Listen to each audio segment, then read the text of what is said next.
doctor who earns $250,000 annually. So you might think, yeah, she's got no financial issues going on. Yes, but you should see my next door neighbor. She's also a doctor and she earns $1 million annually. So when I think about her, I feel so poor. I'm financially fragile compared to her because she earns 4 times more.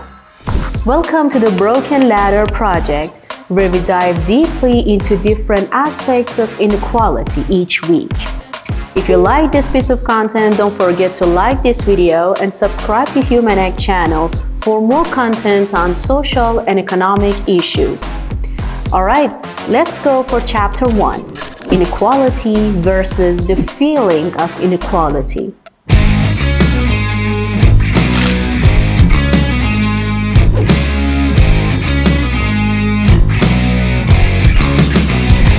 Feeling poor isn't just about what you actually have or don't have.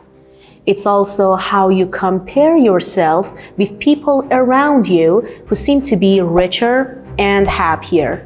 We compare ourselves with the people around us, and this constant comparison can make even a stable life feel like it's not enough. People in the middle or upper middle class can still feel poor when they compare themselves to others. This psychological phenomenon is rooted in our need to evaluate our circumstances socially. Let's say it like this.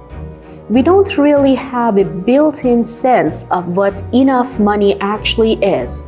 So we get our clues from other people. This judgment shapes how we feel, sometimes satisfied, sometimes not, no matter what our real financial condition is. For most of us, inequality isn't about numbers, it's about how we feel, and that feeling puts us on a step of the broken ladder. A middle-income family in a wealthy neighborhood might be stable on paper, but when they are surrounded by higher living standards, they might feel like they're always falling behind, especially if they're just stretching one paycheck after another just to survive. In everyday life, we keep adjusting our expectations based on the people around us. What might seem like enough today can easily shift tomorrow only by seeing other people around us. This is where perception comes into play. It's not just the real inequality that matters, it's about how we feel about it. And that feeling puts us on different positions on that broken ladder I mentioned. And this ladder affects how safe or left behind we feel about ourselves. There's a world of difference between inequality and the feeling of it. And believe me or not, the second one is far more dangerous. Why? Because we don't just react to statistics, we react to perception. The moment people realize they're falling behind, even if their basic needs are met, something shifts.